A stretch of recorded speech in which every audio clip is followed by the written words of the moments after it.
Assalamualaikum warahmatullahi wabarakatuh. Jumpa lagi dengan saya BI di Misteri on the Road. Pada malam hari ini bisa kita berada di Sukabumi, tepatnya di Pelabuhan Ratu, di Karanghau ya. Karanghau. Saya di sini hanya berdua nih, ditemani oleh Mr. X. Jadi kita nanti pengen tahu nih sejarah di sini, karena saya lihat juga kan udah banyak ya mitos-mitos tentang Karanghau ini. Dan kebenaran kita udah janjian nih sama Babe, karena beliau salah satu bersahabat lah dengan Ratu Pantai Selatan. Mungkin nanti saya banyak ingin bertanya kepada beliau ya tentang mungkin tentang Ratu Pantai Selatannya itu sendiri, dan apa situs-situs sejarah, dan situs kan di sini ada penjarahan dan situs sejarah itu saya pengen ulik ya. Ya sebelum kita lanjutkan dengan penelusuran, jangan lupa like, comment, share, dan subscribe ya, jangan skip. Nah ini nanti kita mau ketemu Babe nih ya. Nah Babe belum datang. Saya lagi nunggu Babe dulu. Oke, yuk ikut saya dulu.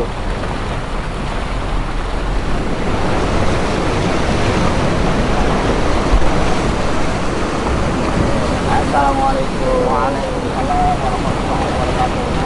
Ya boleh. Bapak izin. Gitu. Nah, di depan sana cuma ini ya, cahayanya gitu luar biasa gitu. Jadi saya minta tolong aja ntar. Bisa nggak pegang dua kamera?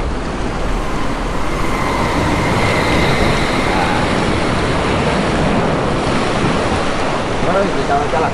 Udah tadi jalan-jalan sampai ngeliat ke atas juga. Ada apa? Di buku-buku tuh Be.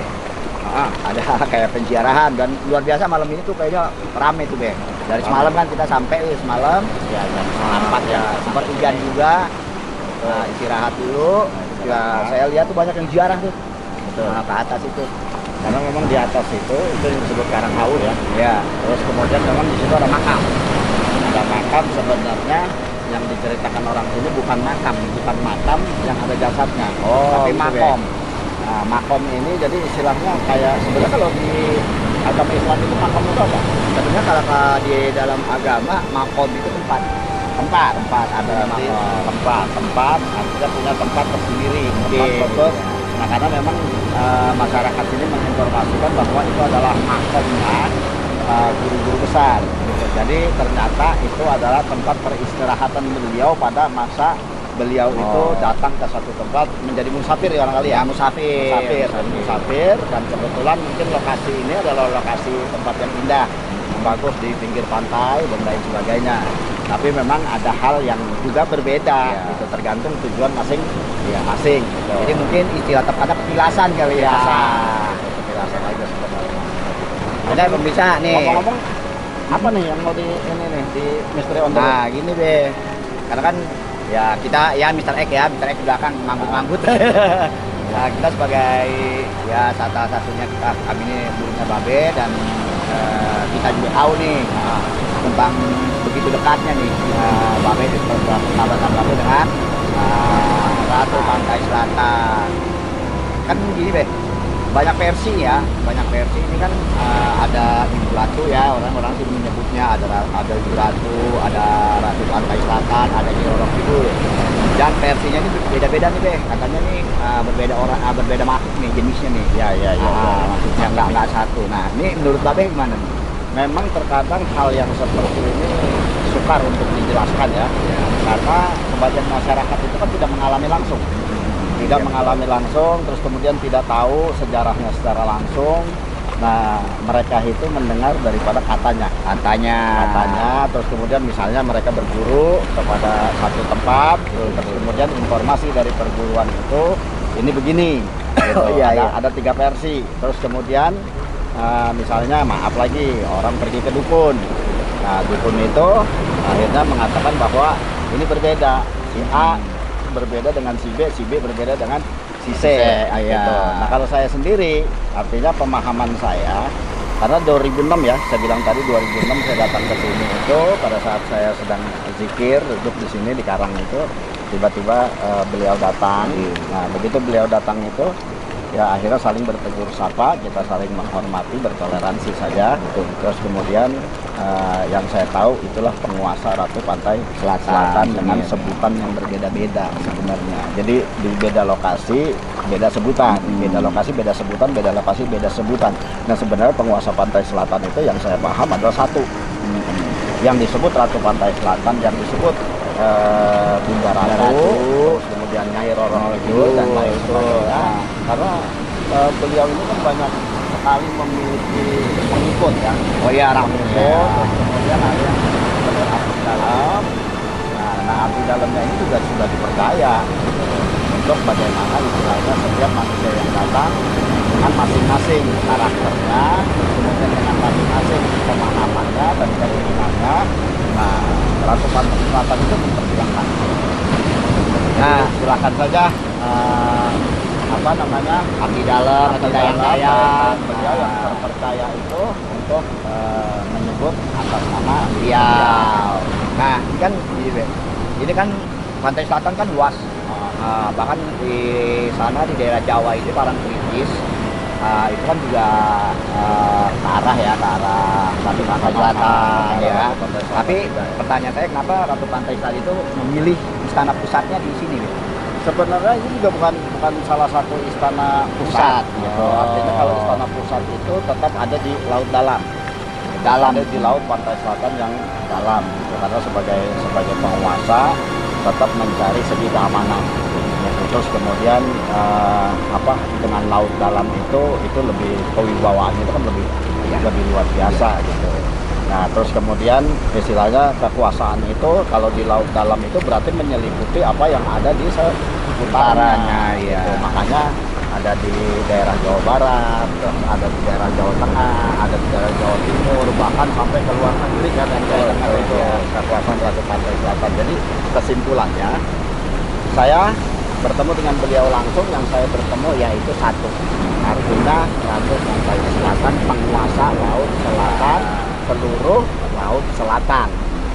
Dan gini, kan memang Ratu Pantai Selatan ini kalau untuk kerajaan nih tidak lepas dari Jogja Kesultanan Jogja. Nah ini kan saya mendengar kabar nih banyak rame, katanya itu ada pernikahan antara Ratu Sultan Agung dengan Ratu Pantai Selatan. Nah itu gimana tuh Nah itu kan saya juga sama, jadi mendengar kisah itu dari kecil ya, kecil itu mendengar kisah itu, dan beliau menjelaskan sebenarnya yang disebut pernikahan antara beliau dengan kalau itu Demak ya, Demak pada masa itu Mataram, Sultan Agung ya. Jadi sebenarnya yang dikawinkan itu adalah menurut beliau, informasi dari beliau langsung.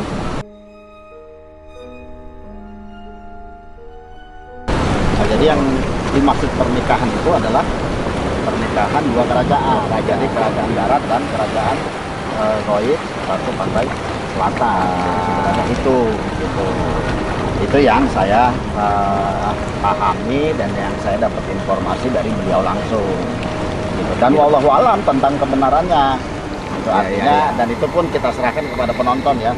Artinya percaya atau tidak ya, dan bagaimana kerajaan itu terjadi. Terus kemudian ada lagi nih sebenarnya banyak versi kan, banyak versi tentang asal usul Ratu Pantai Selatan. Karena gini juga nih, saya juga dengar nih pada zaman Nabi Sulaiman, itu ada tuh saya dengar tuh, saya jadi lumayan dengan Ratu Bilqis. Kata mungkin saya juga kurang ini, tapi dari perkawinan itu melahirkan Ratu Pantai Selatan ini. Ya, jadi perempuan ya, perempuan wanita yang akhirnya menjadi Ratu Pantai Selatan. Jadi asalnya karena goib, kita sebutnya ruh aja, roh gitu, jadi Roro Kidul jadinya.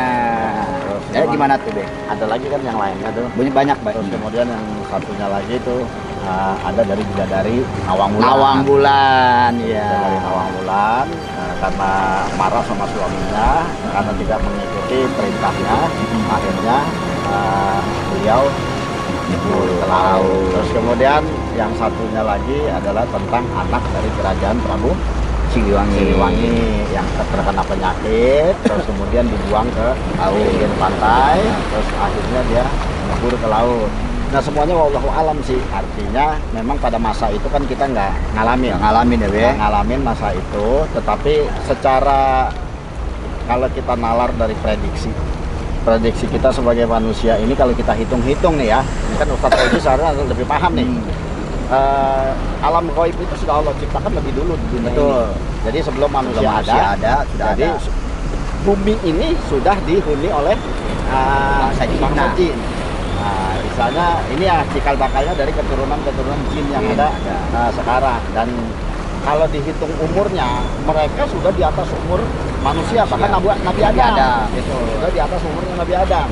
Nah kalau misalnya ini yang sepengalaman saya, untuk menguasai satu kerajaan goib itu nggak mungkin umurnya cuma 5.000, 6.000, 10.000 tahun gitu.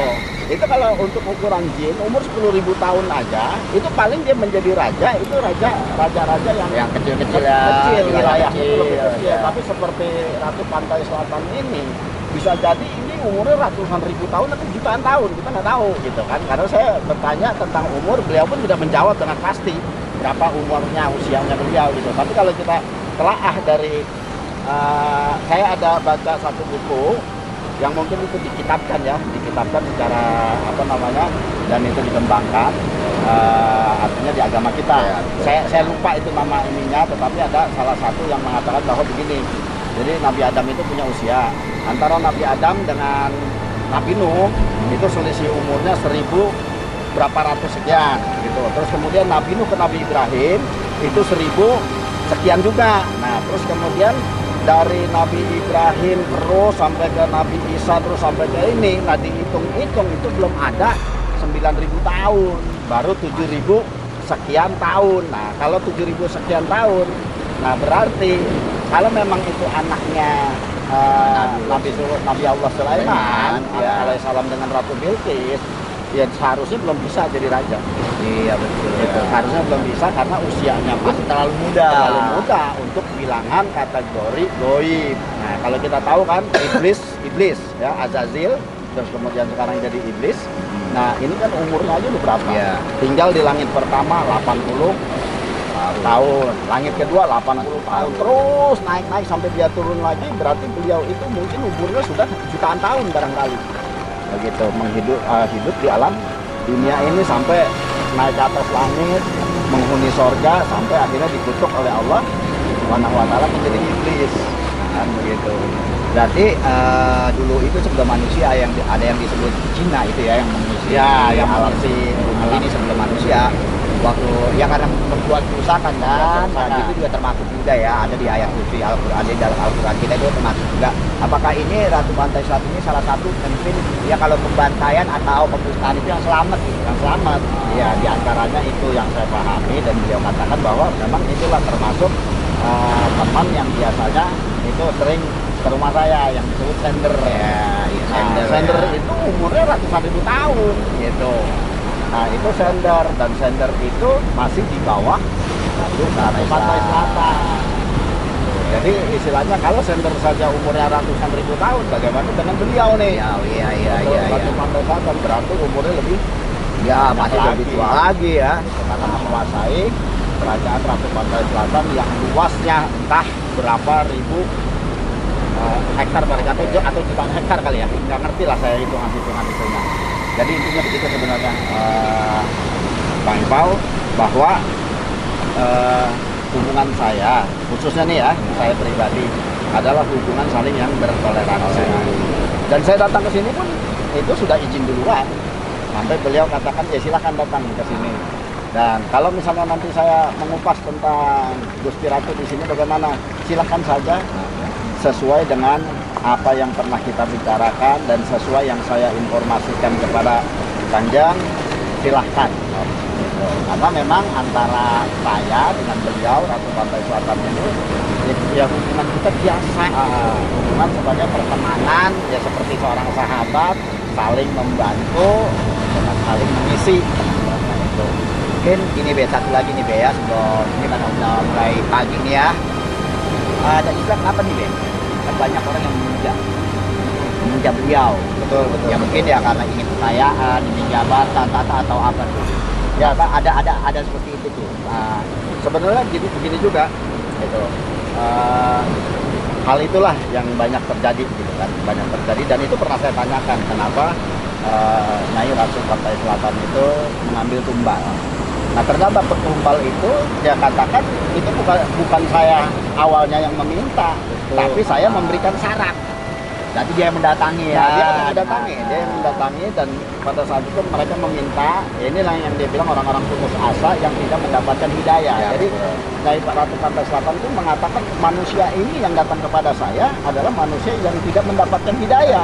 Orang putus asa. Orang putus asa akhirnya mencari jalan pintas untuk mendapatkan kekayaan, ketenaran dan lain sebagainya, seperti jabatan dan lain sebagainya, sebenarnya itu. Terus kemudian pada saat saya mau buat perjanjian dengan mereka, saya buat satu istilahnya keputusan mereka dulu. Syaratnya seperti ini, Anda mau nggak? Jadi harusnya ada pertimbangan gitu. Menumbalkan, saya minta nyawa. Nyawa siapa? Mau nyawa manusia, terserah kamu mau memberikan nyawa itu siapa saja yang mau kamu inikan. Nah inilah yang dia bilang sebenarnya dites sama dia.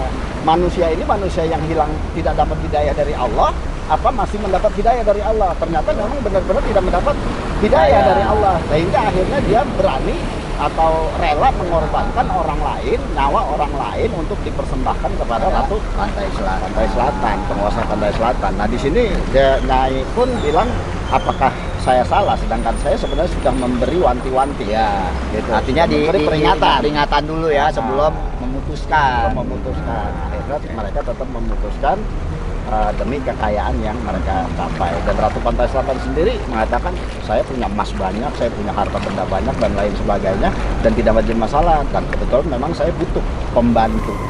Dan mereka orang-orang yang akhirnya memuja Nyai itu kemudian akan diambil Nyai sebelum ajalnya tiba, diambil ke laut dan dijadikan budak.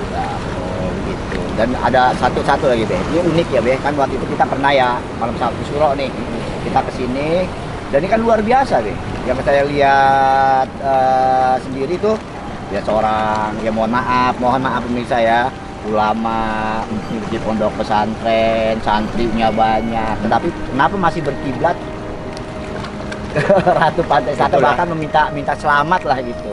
Di situ artinya tetap lari kepada keyakinan masing-masing, ketauhidan masing-masing, dan bagaimana kiblat dalam kehidupan dunia ini dan cerminan hidup di dunia ini. Karena biar bagaimanapun artinya Islam itu, yang disebut Islam adalah orang-orang yang soleh, orang-orang yang kuat iman Islamnya, yang tidak bergantung kepada makhluk lain selain kepada Allah Subhanahu wa Ta'ala. Artinya di sini saya mengambil pelajaran makna dari ini. Yang saya ikuti adalah tentang sejarah Nabi Sulaiman sendiri yang memiliki rakyat dari golongan jin. Terus tetapi intinya bagaimana seorang Nabi Sulaiman alaihissalam ini tetap berkiblat kepada Allah Subhanahu wa Ta'ala, dan beliau sendiri kan tahu bagaimana kehebatannya jin, bagaimana kesaksiannya jin, karena ada kisahnya ya Be. Tetapi di sini yang perlu diinginkan adalah bagaimana cara kita bertauhid kepada Allah Subhanahu wa Ta'ala. Nah, cara kita bertauhid, nah ini sudut pandang siapapun, artinya orang soleh itu bukan karena dia pintar ngaji, ya betul. Bukan karena dia rajin sholat, bukan karena dia rajin puasa, atau bukan karena juga dia rajin beramal, tetapi orang soleh ini adalah yang betul-betul mentauhidkan dirinya kepada Allah Subhanahu wa Ta'ala dan menjalankan sunnah baginda Nabi besar Muhammad Sallallahu Alaihi Wasallam. Artinya disitulah soleh seperti tahiyat kita kan, gitu. Wa ala ibadillahi sholihin. Jadi yang diambil oleh yang disalamkan oleh baginda Nabi adalah orang-orang yang soleh, bukan yang Islam ya. Ingat bisa bukan yang Islam, tapi yang soleh.